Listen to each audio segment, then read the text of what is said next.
जटाजूट में गंगा निर्मल, जटाजूट में गंगा निर्मल, शशि विराजे भाल।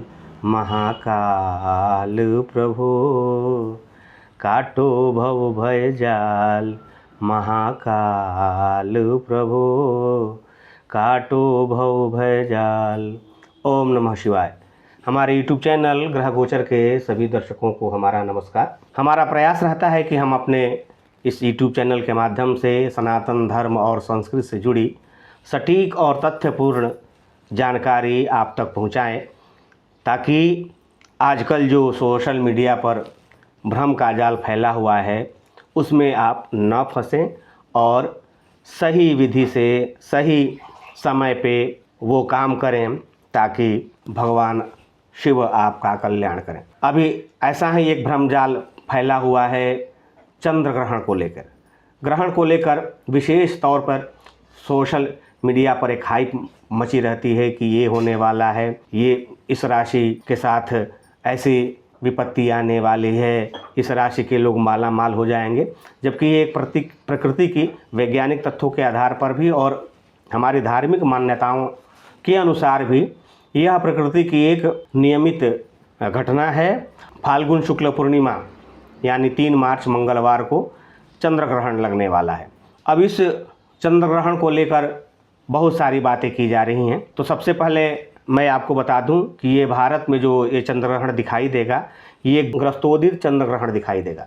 ग्रस्तोदित का अर्थ पहले समझ लीजिए कि जो भारत में जब चंद्रमा का उदय होगा तो उस समय ग्रहण लगा हुआ रहेगा। ग्रस्त ग्रहण से ग्रस्त चंद्रमा उदित होंगे। अब भारत में इसका अर्थ ये है कि भारत में इस ग्रहण का जो प्रारंभ होता है, जो स्पर्श काल होता है, वो भारत में दिखाई नहीं देगा। तो मैं आपको बताना चाहता हूँ कि ये चंद्र ग्रहण इस बार भारत में कब से कब तक मान्य है और इसका उसी के अनुसार इसके शुभ और अशुभ फल होंगे। तो 3 मार्च मंगलवार को सायंकाल 6 बजे भारत के सुदूर पूर्वी हिस्सों में ग्रहण लगे हुए चंद्रमा का उदय होगा। अर्थात भारत में ये सायंकाल 6 बजे से ग्रहण शुरू होगा और सायं 6:48 तक, सायं 6 बजे से शुरू होगा और सायं 6:48 पर ग्रहण का मोक्ष हो जाएगा। चंद्र ग्रहण में जैसा आप जानते हैं कि चंद्र ग्रहण और सूर्य ग्रहण में सूतक लगता है। धार्मिक मान्यताओं के अनुसार सूर्य ग्रहण के 12 घंटे पूर्व सूतक शुरू हो जाता है और चंद्र ग्रहण के 9 घंटे पहले सूतक शुरू हो जाता है।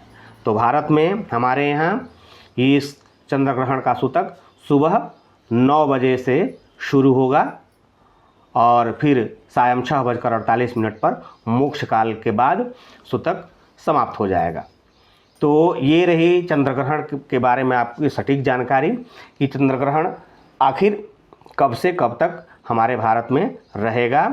तो ये तथ्यपूर्ण जानकारी है। मेरा अनुरोध है कि आप सोशल मीडिया पर चल रहे भ्रमजाल में नहीं फंसें और सायंकाल 6 बजे से लेकर सायंकाल 6:48 तक ही भारत में चंद्र ग्रहण रहेगा। अब बात करते हैं, जैसे सामान्य जानकारी सबको है कि चंद्रमा का अपना प्रकाश नहीं है।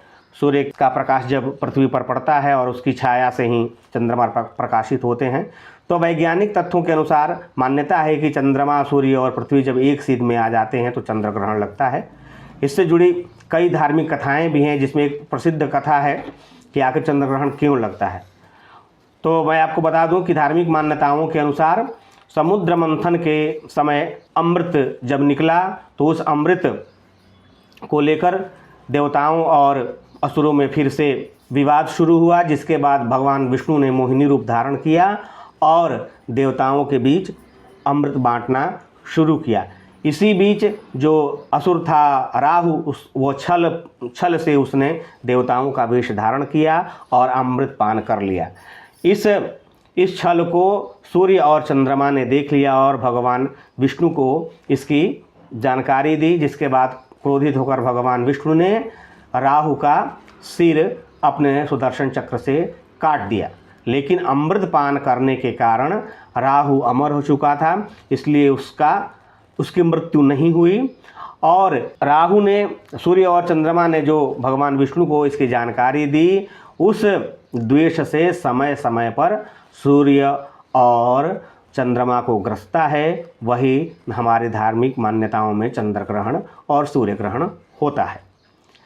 तो जैसा कि मैंने बताया कि सूर्य ग्रहण में 12 घंटे पहले सूतक शुरू हो जाता है और चंद्र ग्रहण में 9 घंटे पहले सूतक शुरू हो जाता है। तो वो 3 मार्च मंगलवार को सुबह 9 बजे से चंद्र ग्रहण का सूतक शुरू होगा। उसके बाद पूजा पाठ आदि, मंदिर के कपाट बंद हो जाते हैं और पूजा पाठ निषिद्ध माना जाता है। चंद्र ग्रहण को सिद्ध काल माना गया है, तो इस काल में मंत्रों की सिद्धि, तंत्रों की सिद्धि कई लोग करते हैं और भजन कीर्तन का विशेष महत्व रहता है। तो ग्रहण काल में आप भी भजन कीर्तन कीजिए और चंद्र ग्रहण काल में गंगा और दूसरी पवित्र नदियों के साथ साथ अपने घर में भी स्नान और फिर मोक्ष काल के बाद स्नान करने का महत्व है। तो ग्रहण और फिर मोक्ष काल में स्नान कीजिए और यथाशक्ति दान कीजिए, ताकि ग्रहण के जो भी अशुभ फल हैं उससे आपको मुक्ति मिले और भगवान शिव आपका कल्याण करें। ओम नमः शिवाय।